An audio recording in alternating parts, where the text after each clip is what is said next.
بسم اللہ الرحمن الرحیم الحمد للہ رب العالمین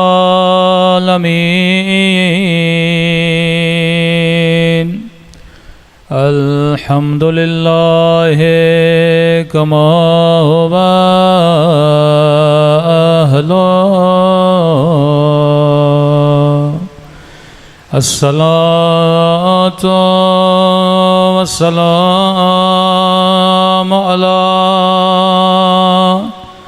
سيد المرسلين وخاتم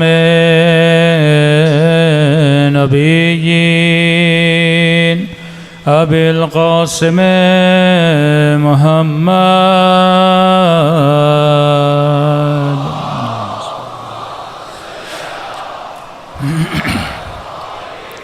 وعلى آله الطيبين الطاهرين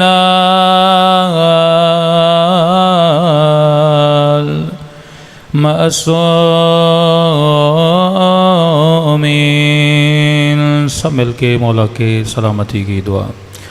اللہم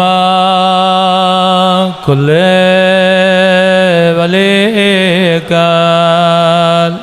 حجت ابن صلواتک علیہ وعلا فی هذه الساعة وفي كل وليا وحافظا وقائدا ودليلا وانا حتى تسكنه أرضك طوعا وتمتعه فيها طويلا۔ صلوات پڑھے محمد وآلہ۔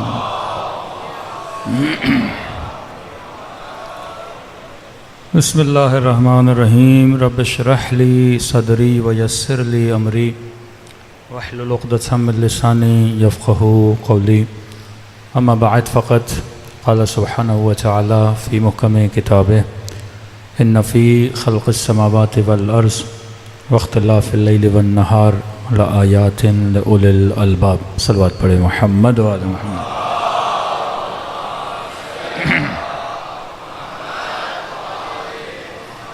دعا ہے پروردگار عالم ہم سب کی عبادتوں کو اپنی بارگاہ میں قبول فرمائے، اور جس مقصد زندگی کی خاطر فرش عزا پہ تشریف لاتے ہیں خدا ان مقاصد میں بھی ہم سب کو کامیابی نصیب فرما دیں۔ ہدف اہل بیت، ہدف زندگی ہدایت ہے۔ فرق انسان اور فرق حیوان یہی ہے کہ حیوان میں یہ ایبلٹی نہیں ہے کہ وہ ہدایت پا سکے، یعنی اللہ نے اسے وہ شعور ہی نہیں دیا کہ وہ ہدایت لے سکے۔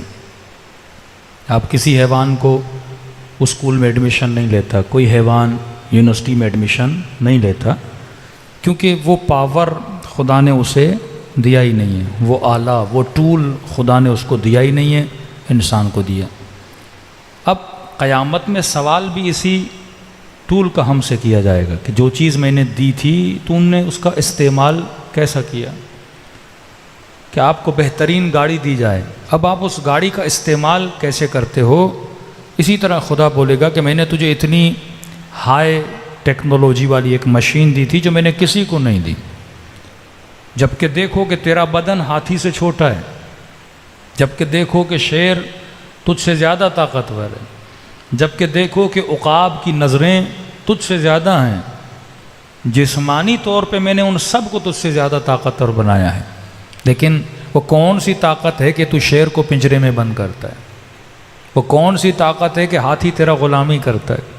وہ کون سی طاقت ہے کہ یہ سارے اونٹ جو تجھ سے بڑے ہیں لیکن تیرے کنٹرول میں ہوتے ہیں؟ فرمایا وہ قدرت جو میں نے تجھے عطا کی ہے اسے عقل بولتے ہیں۔ اب عقل کو تو کیسے استعمال کرتا ہے؟ اور ایسا نہیں کہ صرف عقل دی، ان نفس لامارۃ بالسوء، ایک نفس بھی دیا ہے۔ عقل بھی اپنے سپاہیوں کے ساتھ لڑتا ہے، شیطان بھی اپنے سپاہیوں کو لے کر آتا ہے۔ اب تو نے یہ دیکھنا ہے کہ کہیں تو لشکر شیطان کی خدمت میں تو نہیں لگا ہوا۔ یہ 24 گھنٹے جو تمہارے گزرتے ہیں، ان گھنٹوں میں یا تو کبھی عقل کا سپاہی ہوتا ہے یا کبھی لشکر جہالت کا سپاہی ہوتا ہے، اور اسی بیس پہ خدا تجھے سزا دیتا ہے، جزا دیتا ہے۔ کہ میں نے 2 جملے پچھلے سال استعمال کیے تھے، تیری سلیکشن کیسی ہے، تیرا انتخاب کیسا ہے۔ الیکشن اینڈ سلیکشن، الیکشن میں کیا ہوتا ہے؟ سلیکشن ہوتی ہے۔ سلیکٹ کون کرتا ہے؟ آپ نے کرنا ہے، اور اگر غلط بندے کو سلیکٹ کیا اس کے بعد تیرے اوپر جو بلائیں آئیں گی پھر کسی اور کو ملامت نہیں کرنا، تو نے سلیکٹ کیا تھا۔ تبھی ہر گنہگار قیامت کے دن کہے گا ظلمت نفسی ظلمت نفسی، اے خدا میں نے اپنے اوپر ظلم کیا۔ ظالم خدا نہیں، ظالم کوئی اور نہیں، تو خود ظالم ہے۔ ایک چھری ہے، اس کے 2 استعمال ہیں، چھری سے آم بھی کٹ سکتا ہے، چھری سے سیب بھی کٹ سکتا ہے، اور چھری سے کسی کا گلا بھی کٹ سکتا ہے۔ یہ تیرا استعمال ہے۔ تو خالق شر اور خالق خیر کی جب علم کلام میں بحث ہوتی ہے تو ہم نے کہا کہ اللہ نے روشنی بنائی، اندھیرا خود بخود آ گیا، یعنی لازم و ملزوم ہے۔ جب تک بلب جلے گا روشنی ہے، بلب نہیں ہوگا تو عدم روشنی کو اندھیرا بولا جاتا ہے۔ اللہ نے سورج بنایا، حرارت بنائی، جہاں جہاں حرارت نہیں وہاں سردی خود بخود آ جاتی ہے۔ اب ہم نے کہا 3 سب سے اہم ترین مشینریز ہیں انسان کے پاس۔ ایک مشینری کا نام ہے غضب، غصہ، ایک مشینری کا نام ہے شہوت، ایک مشینری کا نام ہے ادراک۔ ان تینوں چیزوں کے ذریعے تمہاری پوری زندگی گزرتی ہے۔ تصویریں ادراک کے ذریعے، آپ مجھے دیکھ رہے ہو، میں آپ کو دیکھ رہا ہوں، یہ ساری تصویریں آپ کے ادراک میں سیو ہوتی جا رہی ہیں۔ شہوت ہر کسی میں، شہوت نکاح ہے، شہوت شکم ہے، بات کرنے کی شہوت ہے، ہوس کو بھی شہوت بولتے ہیں۔ غصہ ہر انسان میں، کیونکہ اگر غصہ نہ ہو کون کمانے جائے؟ اگر غصہ نہ ہو کون انسان صبح سے شام تک محنت کرے؟ تو یہ تمہارا انجن جس چیز کے ساتھ چل رہا ہے، جو ایندھن ہے، یہ غصے کا ایندھن ہے جو اسے چلا رہا ہے۔ اب خدا نہ خواستہ یہ غصہ اگر تو ولی اللہ کے مقابلے میں لا رہا ہے تو لشکر جہل کا سپاہی ہے۔ علی بھی غصے میں آتے تھے، لیکن علی کی ضربت عبادت ثقلین بن جاتی تھی۔ کل ایمان کل کفر کے مقابلے میں جا رہا ہے، مطلب کل عقل کل جہل کے مقابلے میں جا رہا ہے۔ کہ جہالت کی یہ انتہا کہ ابو جہل جب مرنے لگا، غالباً عبداللہ بن مسعود بتاتے ہیں کہ جب اس کا سر کاٹنے لگے تو کہا عبداللہ میرا سر اوپر سے نہ کاٹنا۔ کہا کیوں؟ کہا نیچے سے کاٹنا۔ کہا کس لیے؟ کہ جب ہم مر جائیں گے تو گردنیں رکھی جاتی ہیں، میری گردن سب سے اونچی ہو۔ بندہ مر رہا ہے پر کیونکہ لشکر چہل کا سپاہی کہتے ہیں مرنے کے بعد بھی میرا نام، میری گردن نظر آئے۔ عمرو بن عبد وت علی بن ابی طالب کہہ رہے ہیں واپس چلا جا، تو جانتا ہے میں حق پر ہوں۔ کہ علی واپس جاؤں گا عورتیں ہنسیں گی، بچے سے ڈر گیا۔ امیر المومنین کا مخالف جب مرنے لگا نا تو علی نے کہا لکھ کاغذ پہ میں تیری شفاعت کروں گا، لکھ کاغذ پہ کہ میں نے علی کے ساتھ زیادتی کی ہے، تاکہ تیرا کاغذ پڑھ کے امت سدھر جائے، تیرے فالوور بہت ہیں، لکھ کاغذ پہ۔ اور روایت میں ملتا ہے علی نے کہا دیکھنا چاہتے ہو رسول خدا کا مقام کہاں ہے؟ کہتے اسے دکھایا، رسول کہاں بیٹھے ہیں؟ اور دیکھنا چاہتے ہو میرے دشمن کا مقام کہاں ہے؟ اسے جہنم بھی دکھائی، لیکن کہ علی میں نہیں لکھوں گا، مرنے کے بعد لوگ کیا کہیں گے میرے بارے میں۔ شب عاشور حسین نے 2 انگلیوں کے درمیان جنت دکھائی اپنے اصحاب کو، دیکھ یہ تیرا مقام ہے۔ لیکن جب چراغ بجھایا، جب سارے چلے گئے اور مقام یقین والے رک گئے، پھر امام نے ان کے یقین کو عین الیقین کی منزل پہ لایا کہ اب جو رک گئے ہو اپنا جنت میں مقام دیکھو۔ اب جس نے جنت دیکھی ہو اس کا شوق جہاد کیسا ہوگا؟ ہاں، یہ اہل بیت دکھاتے تھے، جنت میں اپنا مقام دیکھ۔ اس نے کہا نہیں۔ کئی بار شیطان کو انبیاء نے بولا ابھی آجا آدم کی قبر پہ ہی سجدہ کر لے، ہم اللہ سے معافی منگوا لیتے ہیں۔ کہا نہیں۔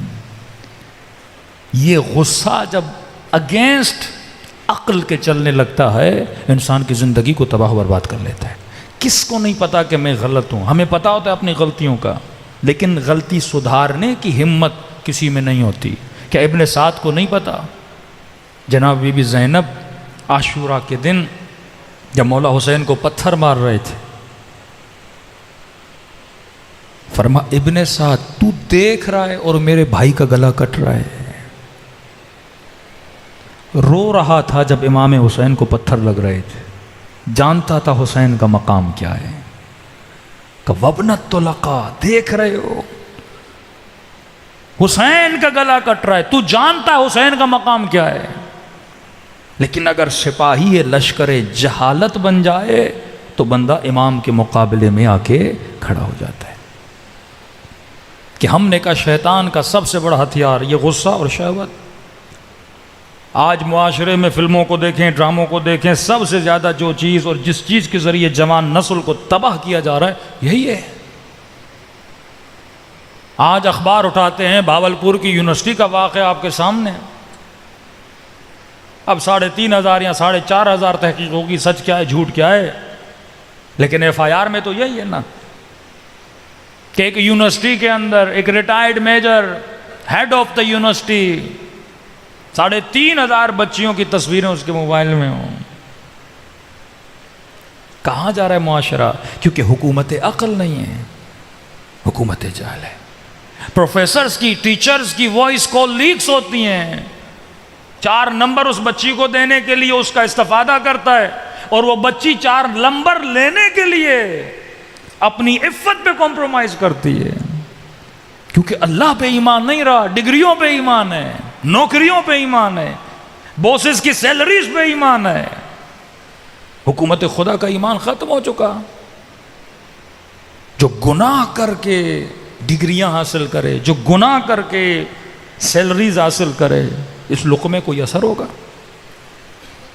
کہ میں نے پچھلے سال کہا تھا کہ سوسائٹی کو اس طرف لے جایا جا رہا ہے کہ عورتوں کو گھروں سے نکال کے ایک وقت ایسا شاید پاکستان میں آ جائے جیسا ویسٹرن سوسائٹی میں ہے، کہ میں نے آسٹریلیا میں پرتھ میں جب تقریر کی، میں نے کہا عورت کا سب سے بڑا جہاد یہ اپنے گھر میں بیٹھے اپنے بچوں کی تربیت کرے، مرد کا جہاد یہ ہے کہ رزق حلال کی تلاش میں جائے، عورت کی ذمہ داری نہیں ہے کہ مال کمانے کے لیے جائے۔ ایک خاتون نے خط لکھا، مولانا اب جس سوسائٹی میں میں رہ رہی ہوں میں بچوں کی تربیت کر رہی ہوں، لیکن جب ہم 5 خواتین آپس میں بیٹھتی ہیں ایک دوسرے سے پوچھتی ہیں تم کیا کرتی ہو، تم کیا کرتی ہو، تم کیا کرتی ہو، اور جب میں یہ بولتی ہوں میں ہاؤس وائف ہوں تو مجھے عیب کی نگاہوں سے دیکھا جاتا ہے، کوئی گوار ہے، کوئی کنزرویٹو ہے،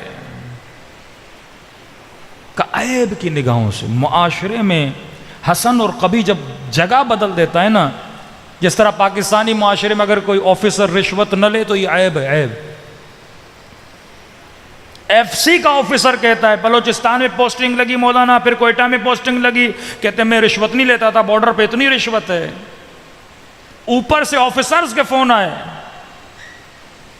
کہ تم کہاں سے آئے ہو، کہ مجھے عجیب نگاہوں سے دیکھتے تھے جیسے میں کوئی اس دنیا کی مخلوق ہوں ہی نہیں کہ رشوت نہیں لے رہا۔ سسٹم جب جہالت کا سسٹم بنے تو فرمایا آخری زمانے میں مومن کو عجیب نگاہ سے دیکھیں کہ کوئی پاگل آدمی ہے، شعور نہیں رکھتا۔ یہ جہالت کا زمانہ، شہوت کے ذریعے سے۔ میں بارہا مجلسوں میں عرض کر چکا ہوں، یونیورسٹی مہد گناہ ہے، مہد گناہ۔ معاشرے میں فحاشی پھیلانے کے لیے یونیورسٹیز بنائی گئیں، علم کا جھانسا دیا گیا، حالانکہ چاہتے تو لڑکوں کے لیے الگ بناتے، لڑکیوں کے لیے الگ بناتے۔ اسلام علم کا دشمن نہیں ہے، اسلام اس ماحول کا دشمن ہے جس ماحول میں گناہ ہوتا ہے۔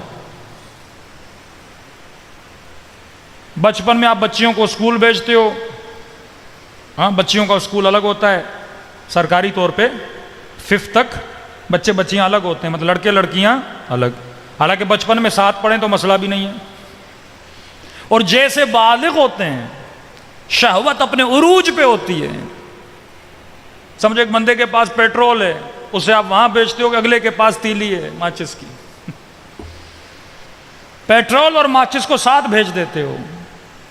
اور بچپن میں بچوں کو ہم کہتے ہیں الگ بیٹھو، اور بڑے ہو جاتے ہیں ساتھ بھیج دیتے ہیں۔ شادیاں بھی نہیں کراتے بچوں کی، یونیورسٹی کے ماحول میں چھوڑ دیتے ہیں۔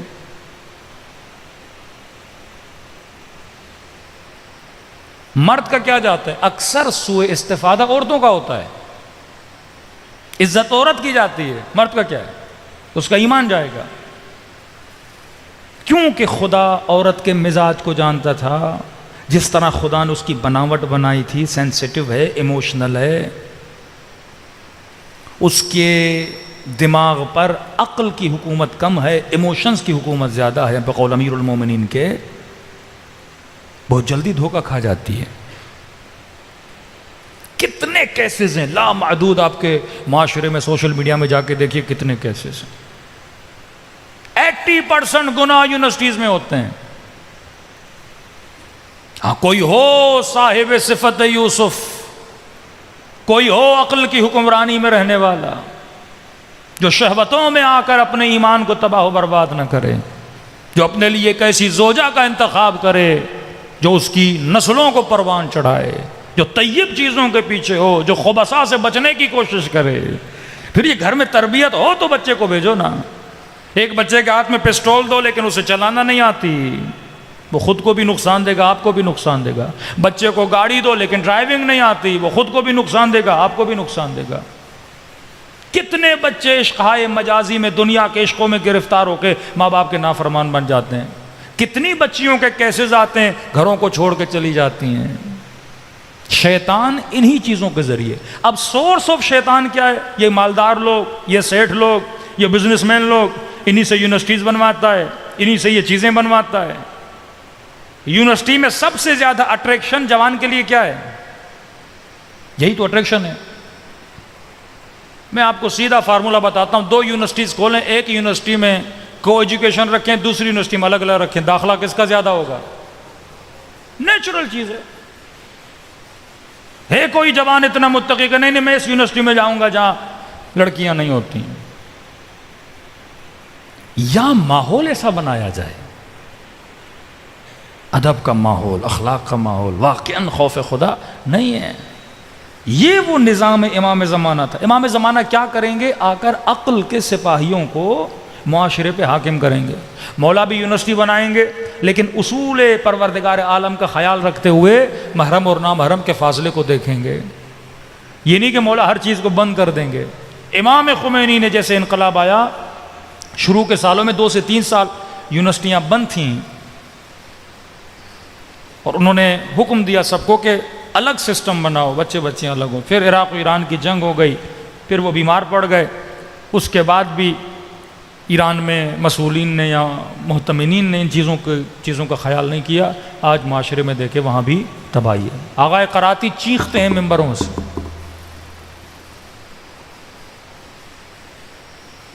کہ جب تم ہر چیز الگ کر سکتے ہو، لڑکے لڑکیوں کے واش رومز الگ ہوتے ہیں، بسوں میں آگے پیچھے بیٹھنے کی جگہ الگ ہوتی ہے، یونیورسٹیز کیوں نہیں الگ کر سکتے تم؟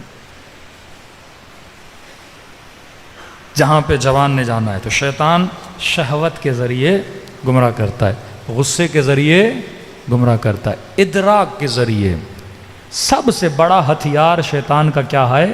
وہم ہے، خوف دلاتا ہے تجھے۔ آج تھوڑا خوف پہ بات کریں کیونکہ یہ شیطان کا سب سے بڑا ہتھیار ہے۔ کوفے والے حسین کی مدد کرنا چاہتے تھے لیکن بیویوں نے روکا، خوف دلایا۔ وَلَنَبْلُوَنَّكُمْ بِشَيْءٍ مِّنَ الْخَوْفِ وَالْجُوعِ وَنَقْصٍ مِّنَ الْمَالِ، مال کا خوف، یہ کرو گے تو مال چھن جائے گا، اللہ کے راستے پہ چلو گے فقیر ہو جاؤ گے، جان کا خوف دلائے گا، دھمکی دے گا۔ یزید کون سی دھمکیاں دے رہا تھا؟ حسین مار دوں گا، نہیں ڈرے، مال چھین لوں گا، نہیں ڈرے، بچے مار دوں گا، نہیں ڈرے۔ دو طرح کے خوف ہوتے ہیں، ایک حقیقی خوف، ایک فیک خوف۔ ایک خوف بہت اچھا ہے، ایک خوف مذموم ہے، ایک خوف ممدوح ہے، تعریف کرتا ہے خدا ایک خوف کی۔ اولیاء اللہ کے دل میں خوف ہوتا ہے، کس کا؟ خدا کا۔ دنیا داروں کے دلوں میں خوف ہوتا ہے، کس کا؟ مال کے گوا جانے کا، بچوں کے مر جانے کا، جان نہ چلی جائے، ہاں یہ خوف ہوتا ہے۔ اور شیطان یہ فیک خوف تیرے وجود میں پیدا کرتا ہے، کس کے ذریعے پیدا کرتا ہے؟ وہم کے ذریعے پیدا کرتا ہے۔ اب آپ کہیں گے مولانا وہم کیا ہے؟ چھوٹی سی مثال دوں تاکہ آپ کو وہم سمجھ آئے۔ صلوات پڑھے محمد و آل محمد پر۔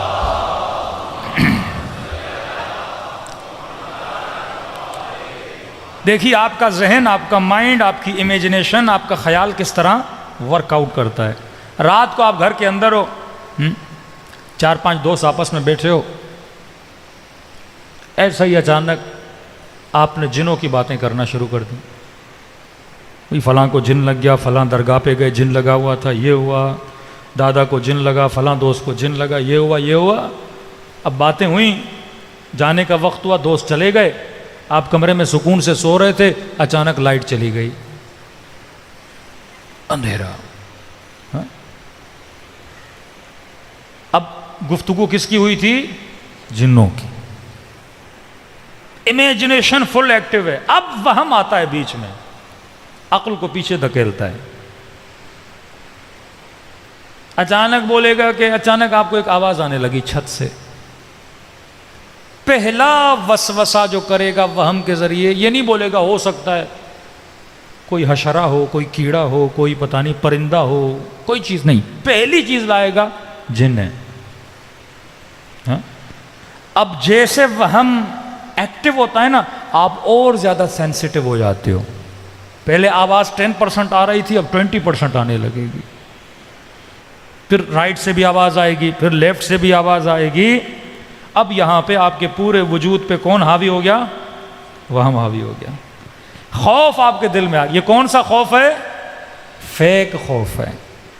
وہیں پہ بندہ اگر اپنی عقل کو ایکٹیو کرے، بندہ خدا، انسان اشرف المخلوقات ہے، جنات سے اشرف ہے، مجھے کیا کرے گا؟ اور بعد میں لائٹ آ جاتی ہے، آپ دیکھتے ہو وہاں پہ کچھ بھی نہیں تھا، انسان ویسے کا ویسا ہو جاتا ہے۔ کہ میں نے کئی سال پہلے مجلس میں بتایا تھا کہ قبرستان میں شرط بندی ہوئی کہ کون سا بندہ ہے جو رات کے 2 بجے قبرستان میں کیلا لگا کے آئے۔ اب بندہ لالچی بھی ہو، ساتھ میں ڈرپوک بھی ہو، یہ مرتا ہے۔ یا تو ڈر نہ ہو یا تو لالچ نہ ہو، ایک چیز ہونا۔ کہا کتنے ملیں گے؟ کہا 10,000 دیں گے۔ 10,000 بڑی رقم تھی۔ اس نے کہا میں جاتا ہوں۔ سب جانتے تھے ڈرپوک ہے، کہا تم نہیں، کہا میں جاؤں گا، 10,000 نہیں گوا سکتا۔ کبھی بھی ایسا کام کرو پہلے یہ دیکھو تیرے اوپر عقل کی حکومت ہے یا وہم کی حکومت ہے۔ وہم کی حکومت ہوگی تو مارا جائے گا، یا اٹیک سے مرے گا یا ہائی بلڈ پریشر سے مرے گا، زندگی ختم ہو جائے گی۔ اپنا قاتل خود نہ بن، پہلے خود کو مضبوط کر پھر اتر میدان میں۔ اب یہ بیچارہ گیا اور بیچ قبرستان میں زمین پہ کیلا لگانے لگا۔ لگاتے لگاتے کبھی دائیں دیکھ رہا ہے کوئی مردہ اٹھ کے نہ آئے، کبھی بائیں دیکھ رہا ہے۔ اب بندہ عقل سے سوچے کبھی مردے بھی نکلیں قبروں سے، وہم ہے نا بندے میں۔ وہم فیک خوف لاتا ہے، فیک خوف، یہ ہو جائے گا، وہ ہو جائے گا، وہ ہو جائے گا، بندے کو خدا سے دور کر دیتا ہے۔ لالچ بھی وہم کا ایک حصہ ہے۔ اکثر لوگ لالچ میں مار کھاتے ہیں، پیسہ گوا دیتے ہیں۔ کیلکولیشن تیری عقل کے مطابق ہونی چاہیے، نہ کہ تابع وہم اور تابع لالچ اور تابع ہوس اور یہ تابع شہوت اور تابع غصہ۔ تمہارے فیصلے ان چیزوں کی اتباع میں نہ ہوں۔ تمہارا امام غصہ نہ بنے، تمہارا امام شہوت نہ بنے، تمہارا امام لالچ نہ بنے، تمہارے فیصلوں کا امام حسد نہ بنے، تمہارا امام غضب نہ بنے، غصہ نہ بنے۔ یہ سارے فیصلے جب ان سپاہیوں کے انڈر ہوتے ہیں تو فیصلے غلط ہوتے ہیں، تجھے نقصان ہوتا ہے، کسی اور کو نہیں ہوتا۔ اب ڈر کے مارے یہ کیلا لگاتا گیا، آدھا کیلا جب زمین میں چلا گیا، اس نے کہا بس 10,000 تو میں نے کما لیے۔ اب جیسے اٹھا، شلوار قمیض پہنی ہوئی تھی اس نے، اب توجہ اس کی نہیں تھی کیلا کیسے لگا رہا ہوں، جیسے اٹھا تو نیچے سے اس کی قمیض کھینچی، جیسے کھینچی پہلا اٹیک کس نے کیا؟ وہم نے کیا۔ عقل کو تو اس نے آنے ہی نہیں دیا نا، عقل ہوتی بندہ سوچتا قمیض کیوں پھنسی ہے، فوراً وہم نے اٹیک دیا۔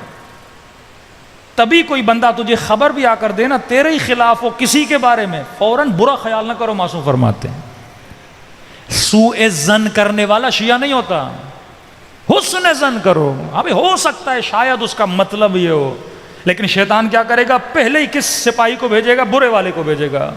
اچھا میرے پاس مال آیا، دولت آ گئی، مجھ سے جل رہا ہے، یہ کر رہا ہے، وہ کر رہا ہے، پھر آپ اس کے خلاف پلاننگ کرنا شروع کر دو گے، جبکہ شاید اس بیچارے نے بات کی نہ ہو، اینگل ہی شاید کوئی اور ہو۔ جیسے قمیض کھینچی، پہلا سپاہی ہے وہم جو اس کے پاس گیا، اس نے کہا بھائی مردے نے پکڑ لیا ہے، آدھی رات کو اسی قبر پہ کیلا لگانا ہے، وہ چھوڑے گا تجھے؟ اب جیسے وہم آیا، دل وہیں پہ اٹیک آیا، بندہ مر گیا۔ اب یہ بھی انتظار کر رہے تھے، 1 2 3 4، صبح ہونے لگی کہ آیا ہی نہیں، کہ جب وہ نہیں آیا تو ہم کیوں بیٹھیں، یہ بھی بھاگ گئے۔ صبح ہوئی، روشنی ہوئی، اب کہنے لگے دیکھے تو صحیح بندہ کہاں گیا، دیکھا قبرستان کے بیچ میں آئے، بندہ مرا ہوا ہے، کیلا بھی لگا ہوا ہے، لیکن کیا دیکھا، کیلا قمیض کے اوپر لگایا تھا اس نے۔ اب جیسے اٹھا تو قمیض کھچنے لگی، وہم کے باعث مر گیا۔ شمر وہم کا شکاری تھا، یزید وہم کا شکاری تھا کہ پتہ نہیں حکومت ملے گی، کیا ہوگا بھائی حکومت ملے گی۔ کبھی کبھی ہم بھی وہم کا شکاری ہو جاتے ہیں کہ اکثر جوان دیکھتے ہیں نا ہاتھ میں آئی فون، بھائی لیے تو جیب میں رکھنا نہیں، دکھانی ہے نا، آئی فون ہے میرے پاس، مہنگی واچ پہنی ہے، دکھانی۔ اب کیا سمجھتا ہے؟ وہم، کہ اگر لوگ میری آئی فون دیکھیں گے میری کیا کریں گے؟ عزت کریں گے۔ ایک ہمارے ہمدرد دوست کا فون آیا، مولانا آپ کے پروٹوکول کے لیے گاڑیاں تھوڑی کم ہیں، 4-5 بھیج دو۔ میں نے کہا کیا ہوگا؟ کیا ہوگا گاڑیوں سے؟ کوئی بڑا خطیب بن جائے گا، میرے اندر علم آ جائے گا۔ ہاں، یہ سارے وہم کے شکاری ہوتے ہیں۔ اب خطیب یہ سوچے میرا مجمع بہت ہے، بس میں تو کامیاب ہو گیا، جبکہ امام حسین نے کہا کہ وہ خطیب جو اپنے گھر میں اپنے بچوں کے سامنے میری مجلس کرواتا ہے، میں حسین اس کی مجلس سے راضی ہوں۔ ہاں، یہ سب وہم ہے کہ یہ ہوا تو یہ ہو جائے گا، وہ ہوا تو وہ ہو جائے گا، فلاں سواری پہ بیٹھوں گا تو پتہ نہیں میری عزت بڑھ جائے گی۔ کتنے حکمران جب تخت حکومت پر آتے ہیں تو سمجھتے ہیں بس ہم ہی ہیں نا، جیسے ہمیشہ ہم اس تخت پہ رہیں گے، ہمیشہ اس کرسی پہ رہیں گے۔ کیا ہوتا ہے؟ یہ ان کا وہم ہوتا ہے۔ پولیس والا مجھے سلوٹ کر رہا ہے میری وجہ سے، chief of army staff salute کر رہے ہیں میری وجہ سے۔ بھئی یہ سلوٹ کرسی کو ہے، تجھے نہیں ہے۔ اب بندہ مر جائے گا، منکر و نکیر آئیں گے، یہ تو نہیں بولیں گے آپ ریٹائر آفیسر تھے، آپ 18 گریڈ کے آفیسر تھے، آپ کا اتنا پروٹوکول تھا، آپ کے اکاؤنٹ میں اتنے پیسے تھے، تو منکر و نکیر کہیں گے ملائکو ذرا عزت سے سوال کرنا۔ کون سا عمل لے کر آئے ہو؟ فارسی کا ایک شعر ہے، اگر تیرا باپ آفیسر تھا یا بہت بڑا تھا تو اس باپ سے تجھے کیا ملا ہے؟ اکثر پولیس والے روکتے نا کہ تجھے نہیں پتا میرا باپ کون ہے، وہ تیرا باپ ہے نا، تو کیا ہے، تیری فضیلت کیا ہے؟ بار بار بندہ اترائے کہ علی میرا مولا، علی میرا مولا ہے، تو خود کیا ہے یہ بھی تو بتانا، وہ تو علی کی فضیلت ہے۔ کتنے ہمارے شعر و شاعری اسی پہ بیس ہے، منکر و نکیر آئیں گے نعرہ حیدری مار کے بھگا دیں گے ہم. میں نے کہا جیسے منکر و نکیر علی کو مانتے ہی نہیں ہے، تو ہی علی والا ہے. سب سے بڑے علی والے منکر و نکیر ہیں. جتنی ولایت ملائکۃ اللہ کے دل میں اہل بیت کے کسی کے دل میں نہیں ہے. ہاں، انما یتقبل اللہ من المتقین. خدا کن کو عمل قبول کرتا ہے؟ جو صاحب تقوی ہے. تو یہ سوچو کہیں تیرے دل میں فیک خوف تو نہیں ہے. خوف بھی کون سا ہو؟ عاقلانہ. عاقلانہ خوف کیا ہے؟ بندہ خدا سے ڈرے. میرا مال، میری جان، میرا ناموس، میرا نفع، میرا نقصان، سب کا مالک کون ہے؟ اللہ ہے. جب نماز پڑھتے ہو جملوں پہ غور کیا کرو نا. جب سجدے سے اٹھتے ہو بحول اللہ قوتہ اقوم و اقعد، میں کس کی طاقت سے اٹھ رہا ہوں اور بیٹھ رہا ہوں؟ خدایا تیری طاقت سے. سب کچھ تو ہے. آج واللہ کہاں ہے یزید؟ لیکن جگہ جگہ حسین نظر آ رہا ہے نا. یہ وہ طاقت پروردگار عالم ہے. اللہ پہ ایمان رکھو، تابع وہم نہ بنو، تابع عقل بنو. صلوات پڑھے محمد و آل محمد.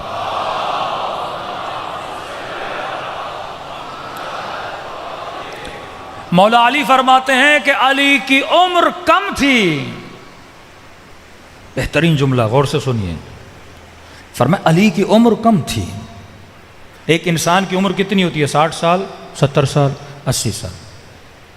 توانائی والی عمر 60 تک ہوتی ہے. اس کے بعد تو بندہ خود سے بھی بیزار ہوتا ہے. فرماتے ہیں علی کی عمر کم تھی، لیکن فکرت فی آثارہم و اخبارہم. علی نے گزشتہ امتوں کے حالات میں غور و فکر کیا اور ان کے جتنے تجربے تھے علی نے اسی عمر میں حاصل کر لیے. یہ قرآن کے قصے اسی لیے ہیں کہ تو 1000 سال نوح کی زندگی کو دیکھنا چاہتا ہے، قصہ پڑھ لے. خلاصہ میں بتا رہا ہوں. ابراہیم کی زندگی خلاصہ بتا رہا ہوں. یوسف کی زندگی خلاصہ بتا رہا ہوں. پوائنٹس دے رہا ہوں. خدا کہہ رہا تجھے پوائنٹس دے رہا ہوں. دیکھ یوسف کیوں کامیاب ہوئے، دیکھ نوح کی قوم پہ عذاب کیوں آیا، دیکھ حابیل و قابیل کس وجہ سے کوئی ادنا بنا کوئی اعلیٰ بنا، دیکھ شیطان نے کیا کیا، دیکھ ابراہیم نے کیا کیا. پوری تاریخ خدا تیرے سامنے لا رہا ہے تاکہ تو عبرت لے. مولا فرماتے میں نے انبیاء کی زندگیوں میں غور و فکر کیا اور جتنے ان کے تجربے تھے علی نے سیکھا اور زندگی ایسی گزاری جیسے ایک انسان کو گزارنی چاہیے. اور پھر دوسرا فرمان مولا علی کا، مولا فرماتے ہیں جو آنے والا وقت ہے وہ بھی بالکل ایسے ہے جیسے گزرا ہوا وقت تھا. وقت خود کو دہراتا ہے. وہی یزید، حکومت کا مسئلہ. آج جھگڑا کس پر ہے پاکستان میں؟ حکومت. انا کا مسئلہ ہے، میری حکومت تیری حکومت. پیچھے بھی یہی مسئلہ تھا. ابن ملجم شہوت کی خاطر مولا علی کے سر پہ ضربت مالی. آج کتنے لوگ ہیں شہوت میں آ کر قتل کرتے ہیں. مال کی خاطر شمر نے کیا کیا؟ امام حسین قتل کیا. آج ڈکیتی، چوری، کڈنیپنگ، قتل، غارت، مال کی خاطر. حالات ریپیٹ ہو رہے ہیں. انسان وہی ہے، خواہش وہی ہیں، سپاہی وہی ہیں، کیریکٹر بدل رہے ہیں. اور آسان کر کے جوان کو مثال دوں، فٹ بال کی ٹیم وہی ہوتی ہے، گیم وہی ہوتی ہے، پلیئرز بدلتے رہتے ہیں. کرکٹ ٹیم پاکستان کی وہی ہے، اتنے ہی کھیلیں گے جتنے 1992، 1991، 1995 میں. جو کرکٹ آپ کے ابا دادا نے دیکھا تم بھی وہی دیکھ رہے ہو. پلیئرز بدل رہے ہیں، کرکٹ وہی ہے، وہی چھکا ہے، وہی فور ہے، وہی وکٹ ہے، سب کچھ وہی ہے. پلیئرز بدل رہے ہیں. مولا فرماتے ہیں کائنات وہی ہے، پلیئرز بدل رہے ہیں. تو کس میدان میں کھیل رہا ہے؟ کہیں شمر کی جگہ تو نہیں کھیل رہا، کہیں ابن سعد کی جگہ تو نہیں کھیل رہا. حسین کی جگہ کون کھیل رہا ہے؟ عباس کی جگہ کون کردار ادا کر رہا ہے؟ اصل یہ ہے کہ تو آج دنیا کی گیم میں پلیئرز کو پہچاننا شروع کر دے. یہ کمال ہے. اور اسی گیم کے کچھ تماشائی ہوتے ہیں. آج بھی تماشا ہے. سیاسی پارٹیوں کے تماشائی، تنظیموں کے تماشائی، شخصیت پرست، مذہبی جماعتوں میں تماشائی، شخصیت پرستی، میرا مولوی تیرا مولوی، میرا رہبر تیرا رہبر. ہاں، حق و باطل کی پہچان کر، دیکھ تو کس میدان میں کس پلیئر کو سپورٹ کر رہا ہے. دوسری بات، جب آپ پاکستانی ٹیم کو اپریشیٹ کرنے جاتے ہو تو آپ اس ٹیم کے رنگ میں رنگ جاتے ہو کہ نہیں؟ شرٹ وہی ہو جاتا ہے، ہاں گرین شرٹس بندہ پہن لیتا ہے، چہرے پہ کبھی کلر کرتا ہے، ہاتھوں پہ کلر کرتا ہے، جھنڈیاں اٹھا لیتا ہے، دنیا کو بتاتا ہے کہ میں کس ٹیم کو سپورٹ کرنے والا ہوں. آج تیرا رنگ کون سا ہے؟ تیرے رنگ سے، تیرے حلیے سے، تیرے لباس سے، تیری باتوں سے، تیرے چہرے سے، تیری شکل سے لگ رہا ہے کہ نہیں تو کس ٹیم کا ہے؟ یزید کی ٹیم کا ہے، حسین کی ٹیم کا ہے؟ یہ سپاہی ہر زمانے میں ہے، تو کس ٹیم کا سپاہی ہے؟ کس لشکر میں؟ ہم یزید پہ لعنت بھیج رہے ہیں پر یہ نہیں سمجھ رہے حسین ابن علی یزید کے مقابلے میں کیوں گئے، کن عادات کی وجہ سے، کن صفات کی وجہ سے. آج شیعہ علی کا ہے پر ایک شرابی کو سپورٹ کرے، شیعہ علی کا ہے پر ایک ظالم کو سپورٹ کرے.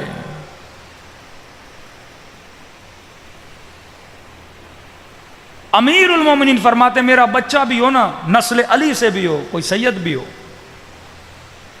پر فرماتے اگر ظالم ہے تو علی نے اسے آق کر دیا ہے. آق،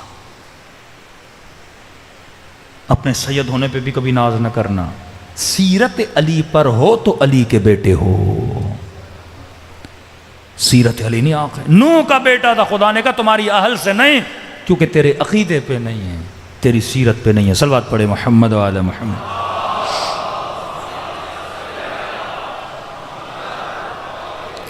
ایک اور مثال دوں پھر میں روایت کو پڑھنا شروع کر دوں تاکہ بات آپ کے ذہنوں میں بیٹھ جائے کہ امام نے فرمایا نا کہ پچھلوں کی زندگی اگلوں کی زندگی یہ ریپیٹ ہوتی ہے. اس کی مثال ایسے ہے کہ آپ اسٹیشن پہ کھڑے ہو، مثلا یہ ٹرین کے جو ڈبے آتے ہیں 15 ڈبے 20 ڈبے، جب یہ اسٹیشن سے گزرتے ہیں تو ایک ڈبہ گزر جاتا ہے اور جو اگلے ڈبے میں ہوتا ہے وہ کیا سمجھتا ہے کہ میں اسٹیشن سے گزر گیا ہوں، حالانکہ پچھلا ڈبہ بھی اسی کی طرح گزرتا ہے، جبکہ ٹرین کیا ہے؟ ایک ہے. کوئی پہلے گزر گیا، کوئی بعد میں گزرے گا، گزرنا سب نے اسٹیشن سے ہے، لیکن ٹرین کیا ہے؟ ایک ہے. ہم سب جڑے ہوئے ہیں، آدم سے لے کر خاتم تک، خاتم سے لے کے قیامت تک ہم سب ایک ٹرین کے مسافر ہیں. بس فرق یہ ہے کوئی جلدی جا رہا ہے، کوئی بعد میں آ رہا ہے، لیکن شکلیں سب کی ایک ہیں، ڈبے ویسے کے ویسے ہیں، ڈبہ ڈبے جیسا ہے. حلیہ بدل جاتا ہے، نام بدل جاتا ہے. ایک زمانے میں نام شمر تھا، ایک زمانے میں نام صدام تھا، ایک زمانے میں نام مرسی تھا، نام بدلتا ہے. ایک زمانے میں نام یزید ہے، کبھی نام امریکہ بنتا ہے، نام بدلتے رہتے ہیں. ظالم چہرہ بدلتا ہے، عادتیں وہی ہوتی ہیں، خواہشیں وہی ہوتی ہیں. سپاہی تو وہی ہے نا جہالت. 75 سپاہی ہیں، انہی سپاہیوں کے ساتھ وہ اللہ کے سپاہیوں کے ساتھ جنگ کرتا ہے. اب ہم نے کہا خوف دو طرح کے، عاقلانہ خوف خدا کا. خوف دو اثر ڈالتا ہے تمہارے وجود میں. اللہ کا خوف تجھے خوشی دیتا ہے، نشاط دیتا ہے، شاداب بناتا ہے. مولا علی خوش، امام حسین سب گوا دیا، چہرے پہ خوشی. بی بی زینب ما رأیت الا جمیلہ، خوشی.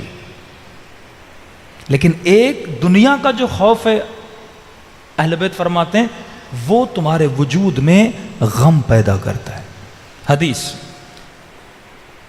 الخائف لا عیش لہ، جو بندہ خوف زدہ ہوتا ہے معصوم فرماتے اس کی زندگی میں مزہ نہیں ہوتا. بس آپ کو موت کا خوف لگا رہے، ڈاکٹر کہ بھائی کبھی بھی اللہ کو پیارے ہو سکتے. اب یہ خوف اگر آ جائے زندگی جی پاؤ گے؟ ہاتھ میں موبائل اور بندہ بولتے آج کل چوری بہت ہو رہی ہے، 24 گھنٹہ بندہ ڈرا رہے کہ ابھی چھنا ابھی چھنا. خوف ہو، سکون تباہ و برباد. بچہ بیمار ہو، ڈاکٹر کہ کبھی بھی روح نکل سکتی ہے. خوف. نوکری ملی ہو پر کانٹریکٹ پکا نہ ہو، کبھی بھی باس نکال سکتا ہے. خوف. فرمایا جس کے اندر خوف ہوتا ہے، کس کا خوف؟ دنیا والوں کا خوف، نوکری کا، پیسے کا، مال کا، بیماری کا. لا عیش لہ، اس کے پاس خوف نہیں. لیکن لمن خاف مقام ربہ، لیکن جو اللہ سے ڈرتا ہے خدا اس کو 2 جنتیں عطا کرتا ہے. جنتان، ایک جنت عالم برزخ میں، ایک جنت قیامت کے بعد اسے نصیب ہوگی. امام خمینی پیرس سے ایران آ رہے ہیں، لوگوں نے پکی رپورٹ دی آپ کے جہاز کو شاہ گرا سکتا ہے. ایک بم لگنا تھا خمینی کا جہاز زمین پر، لیکن اس جہاز کا کیپٹن کہتا ہے میں نے کبھی اتنا اطمینان کسی بندے کے چہرے پہ زندگی میں نہیں دیکھا تھا. خوف نہیں نا، اللہ کی مرضی، چلو دنیا سے چلے گا، اللہ کو پیارے ہو جائیں گے، آج نہیں کل تو انسان کو جانا ہے. لیکن دنیا کا خوف، الخائف اللہ عیش اللہ، معصوم فرماتے ہیں 3 طرح کے خوف انسان کو ڈپریشن میں ڈالتے ہیں. 3 طرح کے خوف انسان کو افسردہ کرتے ہیں.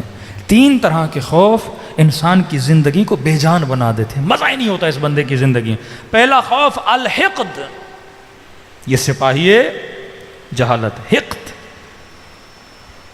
بغض رکھنے والا بندہ، یہ کبھی خوش نہیں رہتا. نفرتیں دل میں پالنے والا بندہ کبھی دل میں خوش نہیں. اور ہمارے گھروں میں سب سے بڑا مسئلہ حقد کا ہے. ساس بہو کا مسئلہ حقد، ہاں، نند کا اس کے ساتھ مسئلہ حقد، بھائی کا بھائی حقد، بغض بندہ جو دل میں پالے. اب فرماتے ہیں یہ جو 3 بیماریاں ہیں وہ اگلے کو نقصان نہیں دیتی، یہ تجھے دیتی ہیں. ایک مرتبہ آپ کسی کی غیبت کرتے ہو، اس کا نقصان کرتے ہو، مثلا اس کی عزت کو آپ معاشرے میں خراب کر رہے ہو. لیکن جب آپ کسی کا بغض رکھتے ہو، اس بندے کو تو کچھ بھی نہیں ہو رہا. اب بندہ علی کا بغض رکھے، نقصان علی کو ہے یا بندے کو ہے؟ بندے کو نقصان ہے نا. کیوں نقصان ہے؟ کیونکہ جتنا بغض ہوگا، جس گلی سے گزرے گا علی کا نام سنے گا اندر سے جلے گا. ہوگا کہ نہیں ہوگا؟ میں مثال دے رہا ہوں، آپ ایک مومن سے بغض رکھ رہے ہو. مثال آپ کا کوئی رشتہ دار ہے، پیسے کھا گیا، بیٹی کے ساتھ زیادتی کی، بیٹے کے ساتھ مثلا ظلم کیا، کوئی نہ کوئی اس نے آپ کا بڑا نقصان کیا. اب آپ نے اس کا کیا رکھا؟ دل میں بغض رکھا. بھائی کہیں نہ کہیں تو سامنا ہوگا نا.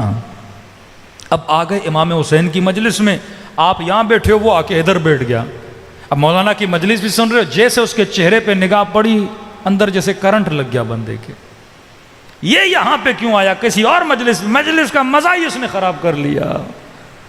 بغض کی وجہ سے معصوم فرماتے اللہ عیش اللہ، یہ بغض تیرے سکون کو تباہ کر دیتا ہے. تبھی فرمائے مومن کبھی بھی دل میں بغض نہیں پالتا، نفرت نہیں پالتا. اور آج ثابت ہوا ہے کینسر کا سب سے بڑا ریزن بھی یہی بغض ہے.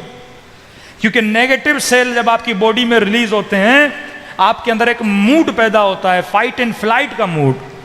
آپ بندے کی شکل اچھی نہیں لگ رہی، بندے پہ بڑا غصہ ہے، دل کرتا ہے اسے ماروں پر مار نہیں پا رہے ہو، اور اندر ہی اندر میں بندہ کوڑ رہا ہے. اس سے نیگیٹو سیل باڈی میں آتے ہیں اور بندے کو کینسر ہوتی ہے. یعنی خسرت دنیا والآخرہ. فرمائے الحقد، بغض اور نفرت جو ہے رشتوں میں، رشتہ داروں میں، اسپیشلی ماؤں بہنوں کے لیے کہہ رہا ہوں، بغض دل سے نکال دو، فیصلے اللہ کے حوالے کرو. گھر تباہ ہوتے ہیں، یہ نفرتیں بچوں میں منتقل کرو گی. کبھی اپنی اولادوں کے ذہنوں کو، دلوں کو، رشتہ داریوں کے بغض سے نجس نہ کیا کرو. یہ دل بیوت اہل بیت، اہل بیت اس گھر میں نہیں آتے جس گھر میں نجاست ہو. وہ پاک و پاکیزہ ہیں، وہ پاک دلوں میں آتے ہیں جن دلوں میں اللہ کے سپاہی بیٹھے ہوتے ہیں. پہلی چیز الحقد، کینہ. معصوم کا فرمان ہے بغض ام العیوب ہے، تمام تر بیماریوں کی ماں یہ بغض ہے، نفرت ہے. آج شیعہ سنی میں جو بغض پھیلانے والے ہیں نا، یہ شیطان کے سپاہی ہیں نا. بندہ 10 بار سوچے میں ایسی مجلس بھی نہ پڑھوں کہ 2 مسلمانوں کے دل میں بغض پیدا ہو. ام العیوب ہے. اور خطیب منبر پر آئیں صرف مجمع کی واہ واہ کے لیے ایسے نکتے پڑھیں کہ مجمع واہ واہ کرے، اور 2 مسلمانوں کے دلوں میں بغض پیدا ہو جائے. بھائی گھنٹے کی مجلس ہے، آپ مجلس کو کاؤنٹ کرو، 20 منٹ کے نعرے بازیاں ہوں، کیا فائدہ اس مجلس کا؟ 50-55 منٹ کی آپ مجلس پڑھو، 20-25 منٹ کے نعرے لگیں، کیا فائدہ؟ اور اس سے بھی آپ بغض پیدا کرو، حقد پیدا کرو، نفرت پیدا کرو.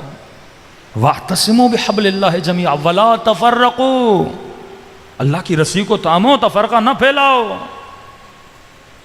بغض سے کیا ہوتا ہے؟ مسلمان سے دور ہوتا ہے۔ اسی سوسائٹی میں آپ رہتے ہو، اہل سنت کے ساتھ جاب پہ جاتے ہو، کام پہ جاتے ہو، آج کتنی نفرتیں ہو گئیں کہ ایک مسلمان دوسری مسلمان کی مسجد میں نہیں جا پا رہا۔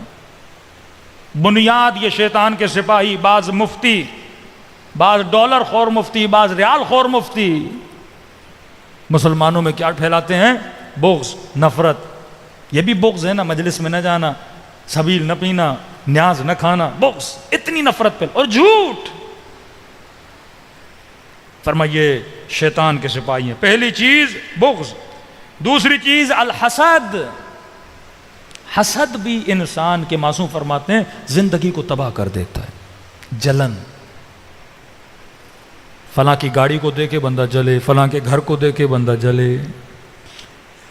معصوم فرماتے ہیں سکون سے رہنا چاہتے ہو، جو اللہ نے دیا ہے اس پہ اللہ کا شکر ادا کیا کرو۔ ریلیٹڈ ایک حدیث ہے معصوم کی، فرماتے ہیں من نظر الی ما فی ایدی الناس، یہ بھی غم پیدا کرتا ہے انسان کے دل میں، جو لوگوں کو اللہ نے دیا ہے ان کو زیادہ نہ دیکھا کرو۔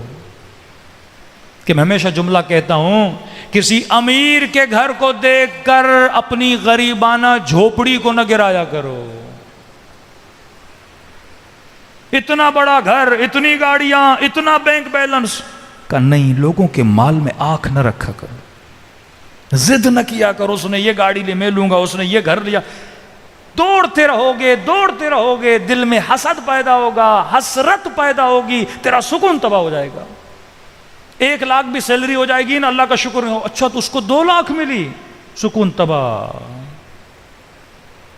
1 لاکھ کی موبائل لے کر آؤ گے، اس کے ہاتھ میں تو 2 لاکھ کا موبائل ہے، تباہ۔ یہ عورتوں میں بہت ہوتا ہے۔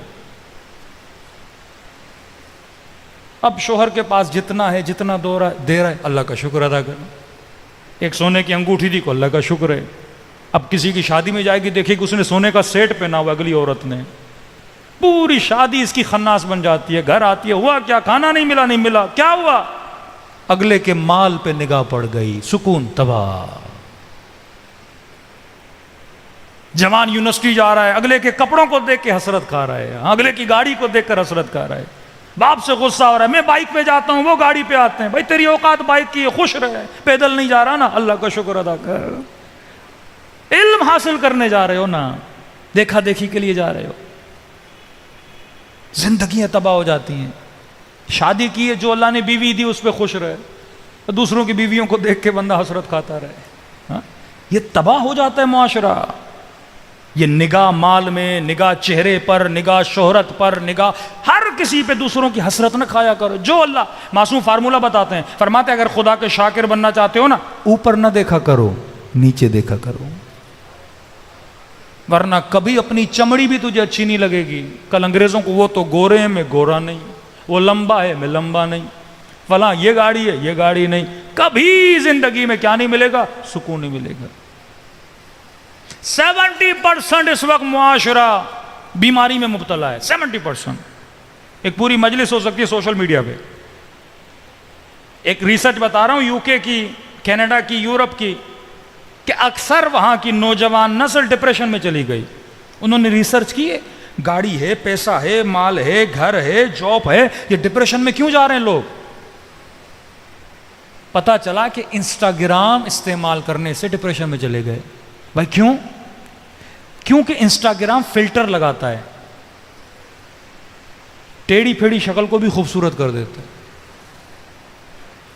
مطلب میں اپنی شکل آئینے میں دیکھ رہا ہوں، اچھی نہیں لگ رہی، انسٹاگرام 3 فلٹر لگاتا ہے، خوبصورت آنکھیں، خوبصورت ہونٹ، ہاں، اب بندہ انسٹا پہ خود کو دیکھتا ہے کہ میں تو بڑا خوبصورت ہوں۔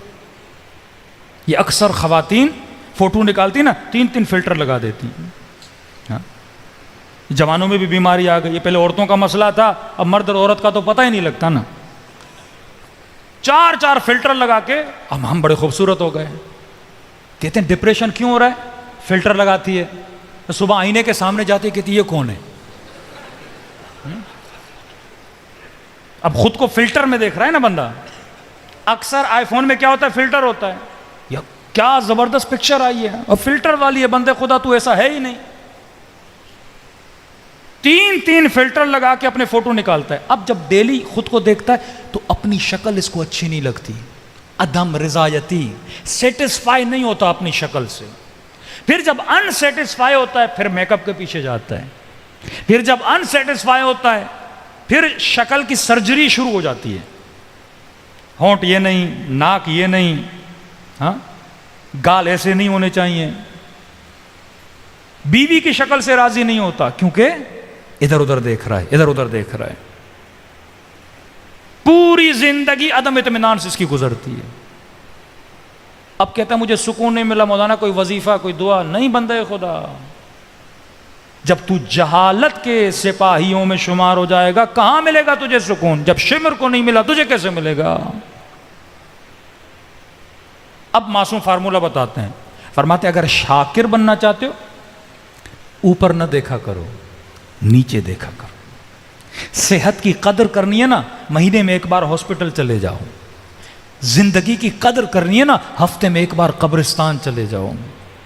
جو اللہ نے دیا ہے اس کی قدر کرنی ہے، غریبوں کی بستی میں جاؤ. جھوپڑیوں میں کس طرح زندگی گزاریں، شکر خدا ادا کرو گے. آنکھیں دیے، ہاتھ دیے ہیں، زبان دیے، چل رہے ہو، پھر رہے ہو، شکر خدا ادا کرو گے. لیکن ہاتھ کے اوپر ہاتھ تو بہت ہیں. اوپر جاؤ گے نا اور کہاں رکو گے؟ تباہ و برباد ہو جاؤ گے. تو فرمائے کبھی بھی لوگوں کے مال میں آنکھ نہ ڈالا کرو. عقل کے سپاہی کو پکڑو. الحقد، بغض نہ رکھا کرو. الحسد، حسد نہ رکھا کرو. فرمائے سوء الخلق، بد اخلاق بندہ بھی کبھی خوش نہیں رہتا، بے سکون رہتا ہے. خوش اخلاق بنو. میں نے پچھلے سال عشرے میں کہا تھا، امیر المومنین فرماتے ہیں میرے شیعوں کی نشانیوں میں سے ایک نشانی یہ ہے کہ ان کے چہروں پہ ہمیشہ مسکراہٹ ہوتی ہے. ہاں بھائی تو مومن کو کچھ دے نہیں سکتا، مسکراہٹ تو دے سکتا ہے. ہاں ایسا ابوسن قمطریرہ قرآن کہتے ہیں نا، ابوس مرجھائے ہوئے چہرے نہ بنایا کرو، سکون والے چہرے، پھول کی طرح کھلے ہوئے چہرے. پازیٹیو تھنکنگ، پازیٹیو ریفلیکشن تمہاری باڈی سے نکلنا چاہیے. فرمایا ہمارے، پھر امام نے مثال دی، فرمایا المؤمن کالعسل، مومن کی مثال شہد کی طرح ہوتی ہے، میٹھا ہوتا ہے. اب میں نے سوچا مولانا نے یہ کیوں کہا کہ شہد کی طرح؟ کیونکہ شہد ذاتاً خود بھی میٹھا ہے، جو اسے چکھتا ہے وہ بھی میٹھا ہو جاتا ہے.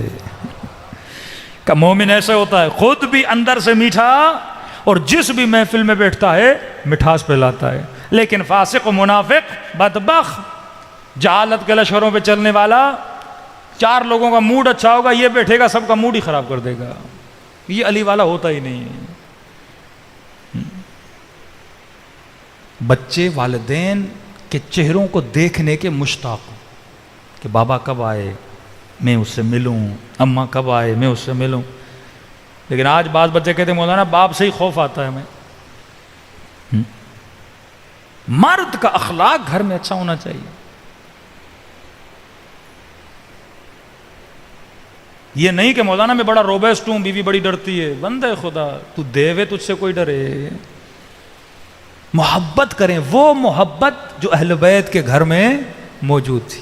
حدیث کے ساتھ روز پڑھتے ہو پر سمجھتے نہیں. یا ثمرۃ فؤادی، کن القابات سے اپنے بچوں کو سیدہ بلا رہی. اے میرے دل کے چین. آج تک بچوں کو ایسے پیار سے بلایا آپ نے؟ بی کا نام رقیہ ہے، لقب سکینہ ہے.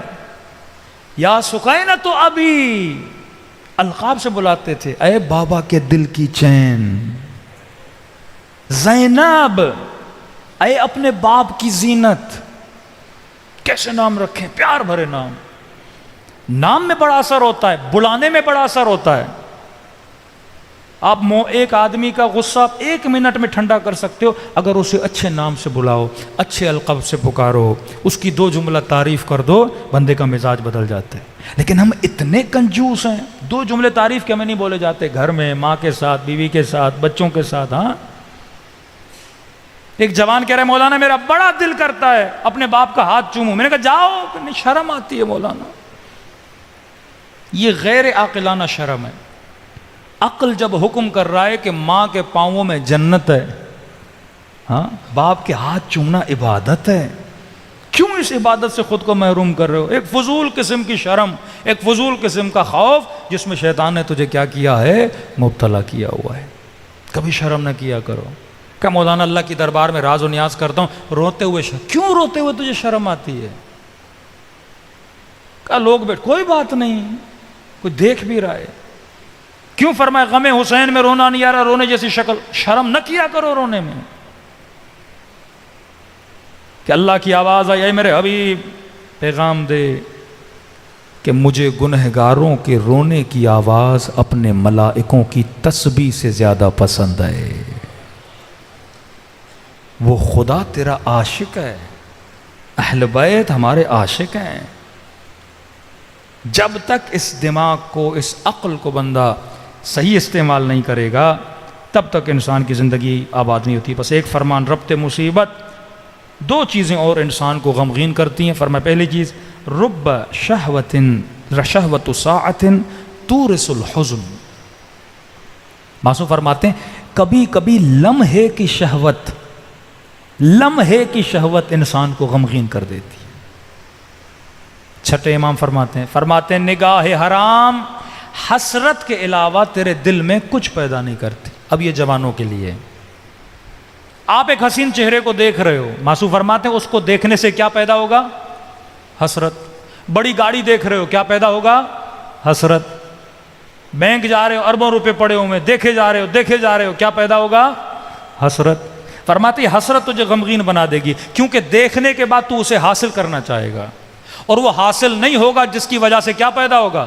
حسرت. کا پہلے ہی اپنی عقل سے پوچھ جسے دیکھ رہا ہے حاصل ہو سکتا ہے کہ نہیں؟ جب عقل نے کہا نہیں ہو سکتا تو بے عقل تو دیکھتا کیوں ہے؟ جیب میں پیسے نہیں، بندہ کڑھائی کی دکان پہ کھڑا ہو جائے، کوئی پیسے نہیں تجھے مل بھی نہیں سکتے، اب کھڑے ہو کے دیکھتا رہے، حسرت لیتا رہے گا، غمگین ہوتا رہے گا. میٹھا اچھا لگتا ہے، ڈاکٹر نے منع کیا شوگر ہے مر جاؤ گے، اب بندہ دیکھ کے پیٹ بھرے ہو تو نہیں سکتا، جتنا دیکھے گا حسرت پیدا کرے گا، اور حسرت تجھے کیا کر دے گی؟ غمگین کر دے گی. جب تجھے پتا ہے یہ چیز مجھے مل نہیں سکتی تو اس چیز کو کبھی دیکھا بھی نہ کرو. عقل مند بنو. آخری چیز فرمایا جب بندہ اپنا حق نہیں لے سکتا نا، یہ بھی اس کے وجود میں غم پیدا کرتا ہے. ایک مرتبہ کوئی آپ کے پیسے کھا گیا، چلو آپ نے معاف کر دیا، لیکن ایک مرتبہ نہیں، کوئی زبردستی آپ سے آپ کا موبائل چھین کے جائے، آپ کے پیسے چھین کے جائے، بھلے وہ 100 روپے ہوں، تو آپ کو کیا ہوتا ہے؟ دکھ ہوتا ہے. امیر المومنین علی بن ابی طالب فرماتے ہیں مولا گلی سے گزر رہے تھے. اب اہل بیت کتنے محتاط تھے کہ اگر کوئی مومن غمگین ہے تو علی آگے بڑھتے تو اس کا غم دور کریں. ہم ایسے ہیں، میں خوش میرا بچہ خوف، تاکہ لوگ غمگین ہیں. یہ سیرت ہے اہل بیت نہیں. گلی سے گزر رہے ہیں، علی کی نگاہ ایک جوان پڑی، دیکھا سارے بچے کھیل رہے ہیں خوش، لیکن یہ غمگین ہے، چہرے پہ غم ہے. آگے بڑھے کا جوان ادھر آیا، کہا کیوں اتنا غمگین ہے؟ کہا میں یتیم ہوں. امام نے کہا اس کی ماں کو بلایا جائے. ماں کو بلایا، کہ تیرا بیٹا اتنا غمگین، یتیم تو اور بھی ہیں لیکن اتنا غم. کہ مولا میرا شوہر تاجر تھا، 4 دوستوں کے ساتھ تجارت پہ گیا، کافی عرصہ کوئی خبر نہیں تھی. جب اس کے دوست واپس آئے انہوں نے کہا کہ آپ کا شوہر سفر میں مر چکا ہے. تھوڑے بہت ہمارے پاس پیسے تھے، ہم نے غسل دیا، کفن دیا، اسے دفن کیا، لیکن مولا مجھے اس کی بات پہ شک ہے، کیونکہ میرے شوہر کے ساتھ بہت زیادہ مال تھا، منال تھا، پیسے تھے، کہاں گئے؟ انہوں نے 1 روپیہ نہیں دیا. امام نے کہا فیصلہ نہیں کروایا؟ کہا گئے تھے قاضی شرح کے پاس، وہ 4 تھے، میرے پاس کوئی گواہ نہیں تھا. امیر المومنین مجھے حق نہیں ملا. میرا بیٹا تبھی مایوس. حق جب بندے کو نہ ملے نا مایوس ہوتا ہے. آج پاکستان میں مایوسی کیوں؟ عوام کو حق نہیں مل رہا، عدالتوں سے صحیح فیصلے نہیں آتے، چھاونیوں میں جا پولیس سے حق نہیں ملتا. جب لوگوں کو حق نہیں ملتا نا، ڈپریشن، انزائٹی، پورا معاشرہ ایک یأس اور نا امیدی اور غم کا شکار ہو جاتا ہے، قومیں تباہ ہو جاتی. علی نے کہا بلاؤ ان چاروں کو، یہ علی ہے عدالت کو نافذ کرنا جانتا ہے. چاروں آئے مسجد کے 4 ستون سے، یعنی ایک کو یہاں باندھا، ایک کو یہاں باندھا، ایک کو یہاں، ایک کو وہاں باندھا علی نے. اب اس زمانے کی انویسٹیگیشن علی ابن ابی طالب کر رہے ہیں، عقل علی ابن ابی طالب. چاروں کو باندھا. پہلے کے پاس گیا، ہاں بھائی بتا کیسے مرا تھا؟ اس نے کہا ایسے. دوسرے کو کہاں دفن کیا تھا؟ وہاں پہ. تیسرے سے پوچھا کہاں دفن کیا تھا؟ اس نے کوئی اور جگہ بتائی. چوتھے سے پوچھا، اس نے کچھ اور بتایا. امام نے کہا چاروں جھوٹ بول رہے ہیں. جھوٹ کو پکڑا. انہوں نے اعتراف کیا علی ابن ابی طالب مال کی لالچ کی خاطر ہم نے دوست کو قتل کیا. امام نے کہا ان پہ حد شرعی جاری کروں گا، اور اس خاتون کو اس کا حق واپس دلایا. تب جا کے اس جوان کے چہرے پہ خوشی آئی. آج ہم شیعہ غمگین ہیں کیونکہ حسین کو مارا گیا، سیدہ کے گھر کو آگ لگائی گئی. آج تک آل رسول کو حق نہیں ملا کیونکہ ان کے قاتلوں کی تعریفیں ہوتی ہیں.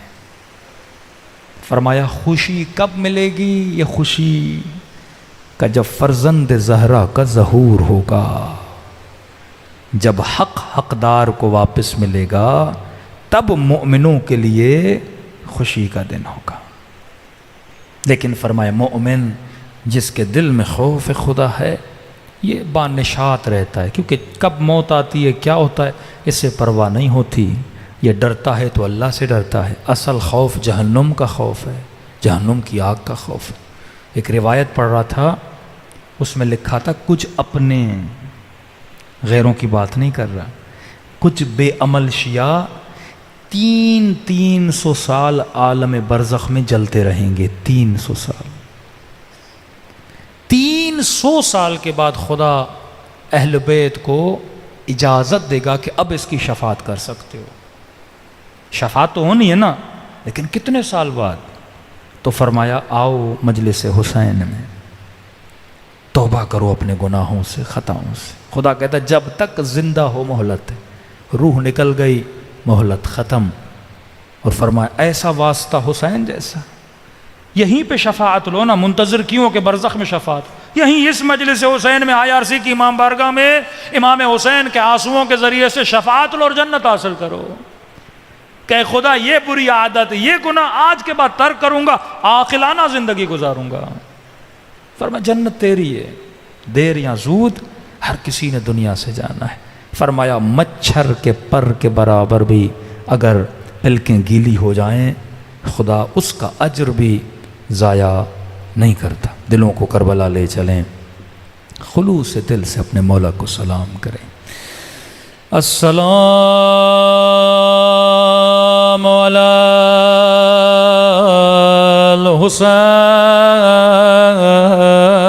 الحسین وعلی علی ابن وعلی اولاد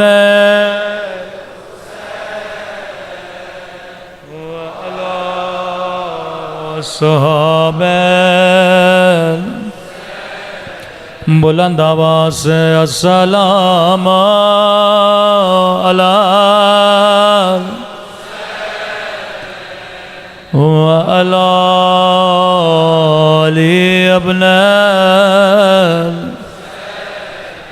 وعلی اولاد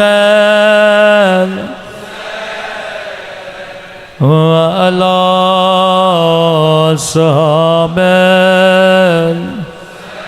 سب مل کے السلام علی وعلی علی ابن وعلی اولاد وعلی صحابہ. میرا سلام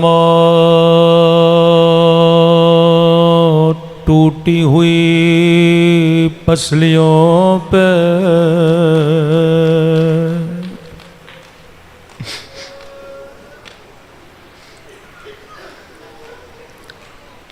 شیعہ جب جب پسلی کا نام سنتا ہے اسے کربلا نہیں مدینہ یاد آتا ہے۔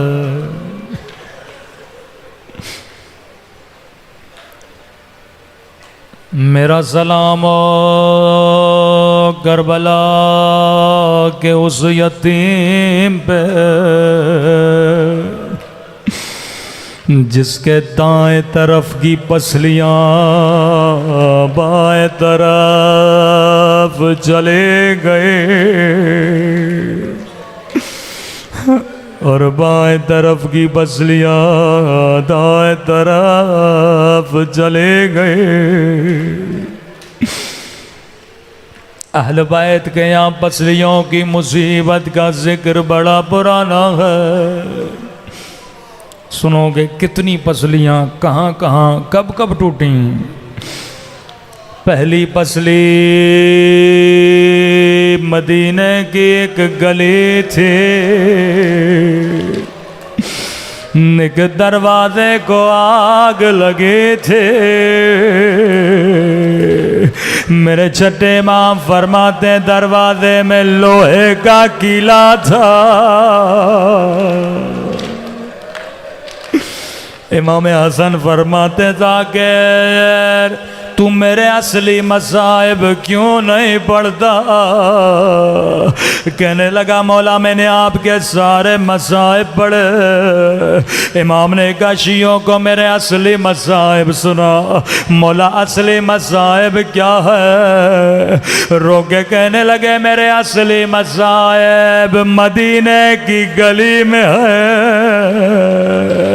ایک بند گلی تھی، ایک ظالم آگے بڑھا، اس نے میری اماں کو تماچا مارا۔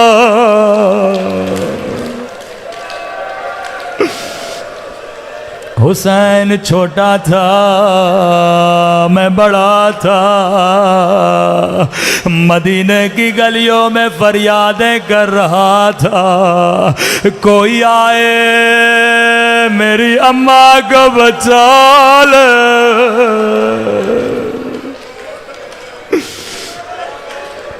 فضا کہتی ہیں بی بی جب تسبیح پڑھتی تھی تو سانس لینے میں بھی تکلیف ہوتی تھی، کیونکہ پہلی کی پسلیاں ٹوٹ گئے، سینے کی پسلیاں ٹوٹ گئے۔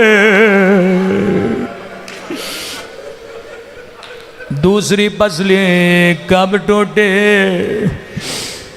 کہنے لگا ابن سعد جب میں گھوڑوں کو لاشوں پہ دوڑا رہا تھا، میں نے اپنے کانوں سے حسین کی ہڈیاں ٹوٹنے کی آواز سنی، لیکن عزادارو ایک یتیم کی پسلیاں بھی توڑے گئے۔ حسین کی پسلیاں ٹوٹنے میں اور یتیم کی پسلیاں ٹوٹنے میں ایک فرق تھا۔ جب میرے مولا کی پسلیاں ٹوٹے تو روح پرواز کر چکے تھے، لیکن حسن کا یتیم زندہ تھا۔ دائیں طرف کے نیزے سوار بائیں طرف نکل گئے۔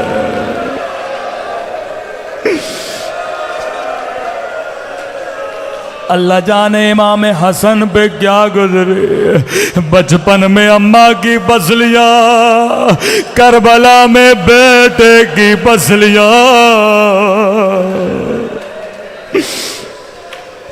راوی کہتا ہے قاسم اتنا چھوٹا تھا، بدن اتنا نحیف تھا، جب عباس نے گھوڑے پہ بٹھایا بدن پہ کوئی ذرا نہیں آئے. اب تصور کرو بدن پہ ذرا نہیں, اللہ جانے یہ نیزے پسلیوں میں کیسے لگے. کہا کربلا کا جو بھی شہید جب گھوڑے سے گرا اس نے امام حسین کو آواز دی, لیکن قاسم اتنا چھوٹا تھا جب گھوڑے سے گرا روکے گا اماں اماں اماں میں گھوڑے سے گر گیا.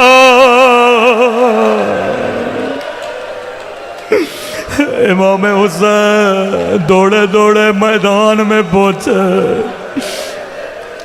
راوی کہتا ہے حسین کو کہیں قاسم کا لاشا نظر نہیں آیا. آواز دی قاسم کہاں ہو, جواب نہیں آیا. ایک مرتبہ قاسم امام ہو کے کہہ رہا ہوں مجھے جواب دو.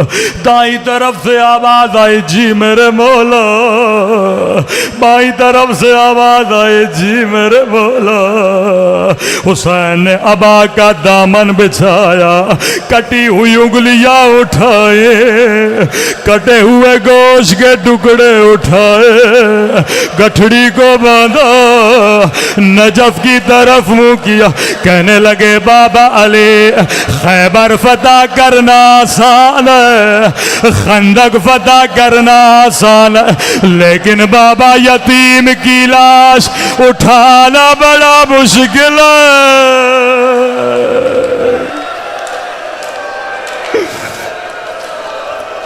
میں قربان حسن کے یتیم پہ بڑی مشکل سے گٹھڑی باندھے, کاندھے پہ رکھے, آخری جملے اور زحمت کو تمام کرو. خیمے کے در پہ گئے, اما فضا ذرا بہن زینب کو بلانا, لیکن ماں کو نہ بتانا. بی بی زینب خیمے کے در پہ آئے, کہنے لگے زینب قاسم کا لاشا لایا ہو. بی بی زینب نے کہا حسین تیرے ہاتھ تو خالی ہے, لاشا کہاں ہے؟ فرمایا بہن زینب یہ جو گٹھڑی میرے پیٹھ پہ دیکھ رہی ہے اس میں قاسم کا لاشا ہے, لیکن ماں کو نہ بتانا. فضا کہتی ہے گٹھڑی کھلی, بی بی کی نگاہ پڑی, ماں نے فریاد بلند کی, ہائے میرا یتیم بچہ, ہائے میرا غریب بچہ. ماتم حسین